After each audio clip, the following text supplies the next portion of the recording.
మాజీ మంత్రి అంబటి రాంబాబు నివాసంలో మీడియా సమావేశాన్ని ఏర్పాటు చేశారు. ఈ సందర్భంగా ఆయన మాట్లాడుతూ తిరుపతి శ్రీవారి లడ్డు ప్రసాదం వివాదం కూటమి ప్రభుత్వం మరింతగా ప్రచారం చేస్తున్నారని, ప్రపంచవ్యాప్తంగా ఉన్న భక్తులంతా ఈ లడ్డు ప్రసాదం కల్తీని నిగ్గు తేల్చాలని కోరుతున్నారని అన్నారు. డీఐజీతో సిట్ వేసి విచారిస్తామని చంద్రబాబు అన్నారు. రాజకీయ దుమారం లేపేందుకు జగన్ ప్రభుత్వంపై బురద చల్లే ప్రయత్నం ముఖ్యమంత్రి చేస్తున్నారని మండిపడ్డారు. కూటమి ప్రభుత్వం చేసిన ఆరోపణల్లో పసలేదని, ప్రసాదం అపవిత్రం అవడంపై తిరుపతిలో శాంతి హోమం చేశారు. కల్తీనే ఈ లడ్డు ప్రసాదం తయారీలో వాడనప్పుడు ప్రసాదం అపవిత్రం ఎలా అవుతుందని ప్రశ్నించారు.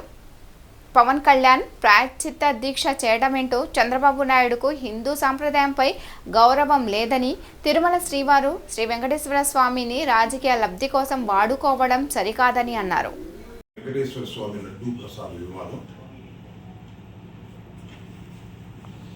రోజు రోజుకి కొత్త పుంతలు తొక్కే విధంగా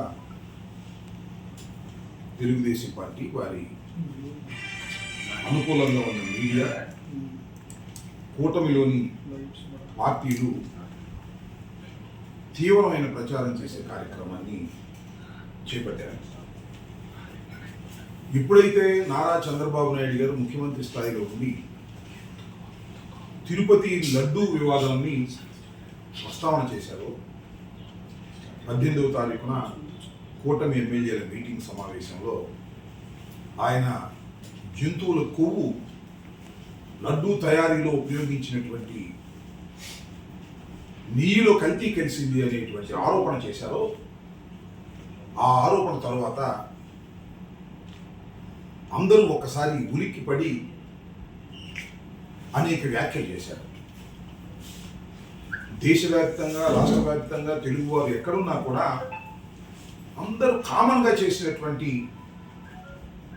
కామెంట్ ఏంటంటే, దీన్ని నిగ్గు తేల్చాలి. ఇది జగన్మోహన్ రెడ్డి గారి ప్రభుత్వం అధికారంలో ఉన్నప్పుడు లడ్డూ ప్రసాదంలో కల్తీ కలిసిందని అధికారంలో ఉన్నటువంటి ఒక ముఖ్యమంత్రి గారు చేసినటువంటి ఆరోపణ రాజకీయ ఆరోపణగా మిగిలిపోకూడదు, దీనికి ఒక లాజికల్ ఎండ్ కావాలి అనేటువంటి ఉద్దేశంతో అనేక మంది దీని మీద ఎంక్వైరీకి డిమాండ్ చేశారు. కొంతమంది అయితే సిబిఐ ఎంక్వైరీ అన్నారు, కొన్ని పార్టీలు. కొందరైతే సిటీకి జడ్జి చేత విచారణ జరిపించాలన్నారు. కొందరైతే సిట్టింగ్ జడ్జి పర్యవేక్షణలో ఒక ప్రత్యేకమైన స్పెషల్ ఇన్వెస్టిగేషన్ టీమును వేసి వారి చేత విచారణ జరిపించాలి. ఇది పెద్ద ఆరోపణ, మతపరమైనటువంటి ఆరోపణ. భారతదేశంలో హిందూ మతానికి సంబంధించినటువంటి ఒక పవిత్రమైన దేవాలయంలో ఇలాంటివి తయారయ్యేదనేటువంటి ఆరోపణ చాలా భయంకరమైన ఆరోపణ. దీన్ని ఆ స్థాయిలో విచారణ జరిపి వాస్తవాలు నిగ్గు తేల్చి నిజమైతే ఆ దోషుల్ని శిక్షించాలి అనేటువంటి డిమాండ్ సర్వవ్యాపితంగా వినిపించింది. చంద్రబాబు నాయుడు గారు మొన్న ఎప్పుడు అనుకుంటాను చాలా వ్యాఖ్యలు చేస్తూ ఆయన ఎంక్వైరీ చేస్తాను. ఏం ఎంక్వైరీ విన్నారు కదా, ఆంధ్రప్రదేశ్ ప్రభుత్వంలో పనిచేస్తున్నటువంటి ఒక డిఐజీ స్థాయిలో అధికారిని వేసి విచారణ జరిపిస్తాను అని ఆయన చెప్పిన తర్వాత దేశవ్యాప్తంగా, ప్రపంచవ్యాప్తంగా ఉన్నటువంటి మానవతావాదులు కానీ, రాజకీయ నాయకులు కానీ, హిందుత్వానికి సంబంధించిన వారు కానీ చాలా ఆశ్చర్యపోయారు. ఇంత పెద్ద ఆరోపణ చేసి ఆయన ప్రభుత్వంలో పనిచేస్తున్నటువంటి ఒక డిఐజీ చేత విచారణ జరిపిస్తాను అనడం ఏమిటి, ఇది ధర్మమేనా అనేటువంటి విమర్శలు విపరీతంగా వచ్చాయి. అప్పుడు నేను అనుకున్నా, డిఐజీ ఏం చెప్తాడు? చంద్రబాబు నాయుడు గారి ప్రభుత్వంలో పనిచేస్తున్నటువంటి డిఐజీ ఏం చెప్తాడు? ధర్మారెడ్డి, సుబ్బారెడ్డి, అదేవిధంగా కరుణాకర్ రెడ్డి తప్పు చేశారు, వాళ్ళందరినీ గురేయమని రాస్తారు. అంతేగా మీరు చేసేది. దానికన్నా ఇంకో బెటర్ చేయటం బెటర్. మీ అబ్బాయి ఉన్నాడు కదా లోకేష్, విద్యాశాఖ మంత్రి, ఆయన నాయకత్వంలో కమిటీ వేసి విచారణ జరిపించండి, ఈజీగా అయిపోతుంది. అంటే ఎప్పుడైతే ఇంత పెద్ద ఆరోపణ చేసి కేవలం తన ప్రభుత్వంలో పనిచేస్తున్నటువంటి ఒక పోలీస్ ఆఫీసర్ని వేసి విచారణ జరిపిస్తాను అన్నప్పుడే చంద్రబాబు నాయుడు గారు చేసినటువంటి ఆరోపణ పట్టు లేనిదని, అసత్యమని, కేవలం రాజకీయ దుమారాన్ని రేపటం కోసమో లేదా జగన్మోహన్ రెడ్డి గారి ప్రభుత్వం మీద కక్ష సాధించడం కోసమో లేదా హిందుత్వాన్ని రెచ్చగొట్టి అల్లకల్లోలాలు సృష్టించడం కోసమో చేసినటువంటి ఒక ప్రయత్నం అనేది చాలా స్పష్టంగా అర్థమైపోయిందనే విషయాన్ని నేను ప్రత్యేకంగా చెప్పవలసిన అవసరం లేదు. విఘ్నులైనటువంటి తెలుగు ప్రజలు, హిందుత్వవాదులు, మతాలు సామరస్యంగా ఉండాలని కోరుకునే, లౌకికతత్వం కావాలని కోరుకునే మేధావులు ఆలోచిస్తే వెంటనే అర్థమయ్యేటటువంటి అంశము అని మనకి చేస్తాం. ఒక రాజకీయ నాయకుడు, అందులోనూ ముఖ్యమంత్రి గారు ఎవరి మీద ఆరోపణ చేశారు? గత ప్రభుత్వం మీద చేశారు. అంటే ఒకసారి ముఖ్యమంత్రిగా చేసినటువంటి జగన్మోహన్ రెడ్డి గారు ఆ ప్రభుత్వం దిగిపోయిన తర్వాత కొత్తగా వచ్చినటువంటి రాజకీయ ప్రభుత్వం చంద్రబాబు నాయుడు గారు ఆరోపణ చేశారు. ఇది రాజకీయ ఆరోపణగా మిగిలిపోకూడదనే ఉద్దేశంతోనే డిమాండ్ చేస్తే, చిత్రమైన విషయం ఏంటంటే లాజికల్గా ఏమవ్వలేదు, విచారణ జరిపి దీనిలో వీళ్ళు తప్పులు చేశారు, వీళ్ళ మీద యాక్షన్ తీసుకోవాలని ఒక నిష్పక్షపాతమైన విచారణ జరపవలసినటువంటి అవసరం ఉంది. అలా కాకుండా తప్పు జరిగిపోయింది అంటున్నారు. ఈనాడు వాళ్ళు ఇన్వెస్టిగేషన్ చేసి పేపర్లో రాసేస్తున్నారు. మొట్టమొదటి రోజునేమో అనుమానం అన్నారు, రెండో రోజునేమో నిజం అన్నారు. ఆంధ్రజ్యోతి కూడా ఇన్వెస్టిగేషన్ చేసేసి రాసేస్తుంది, ఆయన టీవీలు కూడా ఇన్వెస్టిగేషన్ చేసి రాసేస్తున్నారు. రాసేసి శిక్షించాలంటున్నారు. ఏంటి నాకు అర్థం కాదు. మీరు అలాంటప్పుడు డిఐజీ స్థాయిలో అధికారిని ఇంకా వేయాల్సిన అవసరం ఉంది. ఈనాడు చెప్పినట్టు, ఆంధ్రజ్యోతి చెప్పినట్టు, లేదా టీవీ చెప్పినట్టు చేసేయండి. ఏమిటి దుర్మార్గం అంటున్నారు. ఒక గుడ్డగాల్చి ముఖాన వేసిన తర్వాత మీరు దాన్ని మేము తుడుచుకునే కార్యక్రమం కాకుండా వాస్తవాలు చెప్పేటటువంటి పరిస్థితి ఉండాలి. ఎప్పుడైతే మీరు చేసిన ఆరోపణలో పసలేదో ఆర్భాటాలు ఎక్కువ చేస్తున్నారు. నేను చాలా విచిత్రమైన అంశం ఏంటంటే, ఇది మన ఇక్కడ తిరుమలలో ఒక కార్యక్రమం చేపట్టారు. ఇవాళ నిన్న శాంతి యాగం, అంటే ప్రసాదం అపవిత్రం అయిపోయింది, ఆ అపవిత్రమైనటువంటి ప్రసాదానికి పవిత్రత చేకూర్చే విధంగా శాంతి హోమం చేశాము అన్నారు. ఎక్కడ అపవిత్రమైంది? లడ్డు ఏమైనా అపవిత్రమైందా? కల్తీ నీతి ఎప్పుడైనా వాడారంటే దానికి సమాధానం లేదు. అపవిత్రమైంది హోమం చేసేద్దాం, హిందుత్వాన్ని రెచ్చగొట్టేద్దాం. దీనికి తోడు మన పవన్ కళ్యాణ్ గారు, డిప్యూటీ సీఎం గారు ప్రాయచిత్త దీక్ష చేపట్టారు. ఆయన ప్రాయచిత్త దీక్ష మేము చేపడతాం, నిరూపించి. ప్రాయచిత్తం అంటే ఏంటి?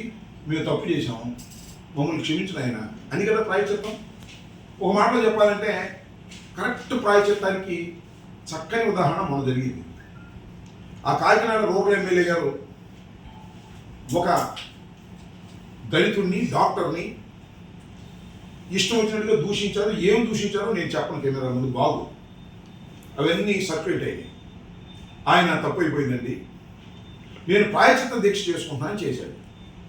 అది ప్రాయచిత్త దీక్ష అంటే. మేము కూడా చేస్తాం, నిరూపించండి అంటున్నాం.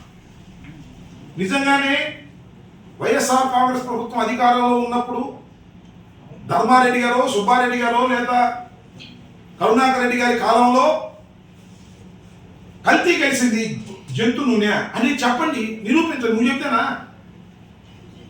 ఎవరు? చంద్రబాబు నాయుడు గారు చెప్తాను, లోకేష్ చెప్తాను, లేదంటే పవన్ కళ్యాణ్ గారు చెప్తాను. మేము ప్రాయచిత్త దీక్ష చేయాలి. నాకు అర్థం కాదు, రాజకీయంగా ఖర్చు పెట్టుకున్న మీరు నిరూపించండి, మేము ప్రాయచిత్త దీక్ష చేస్తాం. మీరు ఎందుకు చేస్తున్నారు నాకు అర్థం కాదా.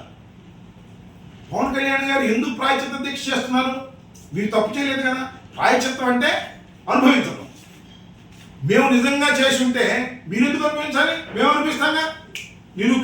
నిరూపించే శక్తి మీకు లేదు. ఇప్పుడైతే ఆరోపణ సరైంది కాదో హంగామా చేసేటటువంటి కార్యక్రమాన్ని మీరు చేసేటటువంటి ప్రయత్నం చేస్తున్నారు. చాలా కామెంట్ చేశారు. మొన్న చంద్రబాబు నాయుడు గారు కూడా కామెంట్స్ చేశారు.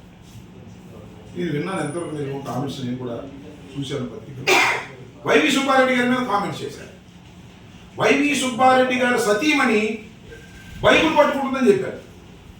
అంటే అక్కడ మత ఘర్షణలు క్రియేట్ చేయడం కోసం మాట్లాడారు. అంతేకాదు, ధర్మారెడ్డి గారు కొడుకు చనిపోతే 11 రోజుల తర్వాత దినవారాలు అయిపోయిన తర్వాత గుడికి వచ్చాడో రాకూడదు అని మాట్లాడారు. అంటే వీళ్ళు హిందుత్వ ద్రోహులు, నేనే హిందుత్వాన్ని బాగా తీసుకువెళ్ళేటటువంటి వ్యక్తిని అనే మాట చంద్రబాబు నాయుడు గారు చెప్పాలని ప్రయత్నం చేశారు. మరి మేము నష్టపోయే ప్రశ్నే లేదు. వాస్తవాలు, ఆయన డిఐజీ గారి ఎంక్వైరీలో వచ్చే వాస్తవాల మీద మాకు నమ్మకం లేదు. సుప్రీంకోర్టు సిట్టింగ్ జడ్జి పర్యవేక్షణలో జరిగే దాని మీద మాకు నమ్మకం ఉంది. ఇంకా ఏ ఉన్నత స్థాయి రాష్ట్ర ప్రభుత్వానికి సంబంధం లేని ఏ ఉన్నత స్థాయి విచారణకైనా మేము సిద్ధంగా ఉన్నాం. దాని ప్రకారం చేయమంటున్నాం. నేను అక్కడ సిబిఐ ఎంక్వైరీ అంటే ఎవరో చెప్పారు, నాకు గుర్తులేదు. ఇది ఎవరో మన సుబ్రహ్మణ్య స్వామి సిబిఐ ఎంక్వైరీ అంటే సెంట్రల్ బ్యూరో ఆఫ్ ఇన్వెస్టిగేషన్, ఇది క్రైమ్స్ మీద చేస్తుంది. దీన్ని సిట్టింగ్ జడ్జి పర్యవేక్షణలో ఒక సిట్ లాగా కమిటీ వేసి ఇప్పుడు దాన్ని ఏమన్నారు, నేషనల్ డైరీ డెవలప్మెంట్ బోర్డు ఇచ్చినటువంటి సర్టిఫికేట్ కూడా ఆడిట్ చేయాలన్నారు. దాని మీద కూడా అవమానం ఉన్నారు. That is his opinion. Maybe దాన్ని కూడా ఆడిట్ చేయమని, అది కూడా ఫాల్స్ ఏమో.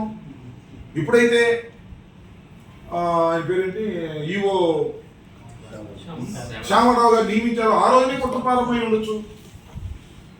చంద్రబాబు నాయుడు గారు చెప్పి ఉండొచ్చు, దీనిలో పువ్వు గెలిచింది అది గెలిచింది అనేది ఒకటి చెయ్యి చెప్పాడేమో. ఆ కుట్రలో భాగంగా జరిగిందేమో, దీనిలో ఎన్డీబీ కూడా ఇన్వాల్వ్ అయిందేమో, దాని మీద కూడా ఎంక్వైరీ జరగాలి అనేది ఆయన కోరినట్టు సుబ్రహ్మణ్య స్వామి గారు కోరినటువంటి అంశం. ఇవాళ శ్యామరావు గారు యాజ్ ఏ ఈఓగా ఉన్నారు. నాకు తెలుసు, ఇందాక పోయినసారి కూడా చెప్పాను, ఈజ్ అన్ ఐఏఎస్ ఆఫీసర్. ఇరకటంలో పడ్డాడు అయితే ఏం లేదు. చంద్రబాబు నాయుడు గారు చెప్పింది చెప్పకపోతే అయితే అవుటే ఆయన. చంద్రబాబు నాయుడు గారు పందికోవు కలిసిందంటే పందికోవు కలిసిందని అనాలి, రిపోర్ట్లు ఏమన్నా.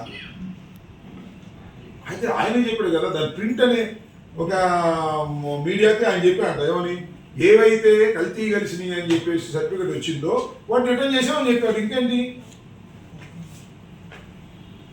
ఇంత క్లియర్గా పిక్చర్ ఈజ్ వెరీ క్లియర్. చాలా మంది ఏమనుకుంటున్నారంటే ఈ రిపోర్ట్ వచ్చినటువంటి వాడే అనుకుంటున్నారు. వాళ్ళు లేదు, వాళ్ళు తిప్పి పంపించారు. ఇది కూడా తెలుగుదేశం గవర్నమెంట్ అధికారంలోకి వచ్చినప్పుడు జరిగిన సంఘటనే, మా ప్రభుత్వం అధికారంలో ఉన్నప్పుడు జరిగిన సంఘటన కాదు. శ్యామరావు గారు ఈవోగా వచ్చినప్పుడు జరిగిన సంఘటనే, ఈ ధర్మారెడ్డి గారు ఈవోగా ఉన్నప్పుడు జరిగిన సంఘటన కాదు. కాకపోతే ఏఆర్ డైరీ ప్రైవేట్ లిమిటెడ్ అనే వాళ్ళు మేము టెండర్స్ పిలిచినప్పుడు ఉన్నారు. ఆ తర్వాత టెండర్ ప్రాసెస్ అంతా కూడా ఎలక్షన్ కమిషన్ వచ్చిన తర్వాత జరిగింది. నాకు తెలిసినంత వరకు సబ్జెక్ట్ ఇది కరెక్షన్. ఓకే, మీరు ఇరిగేషన్ డిపార్ట్మెంట్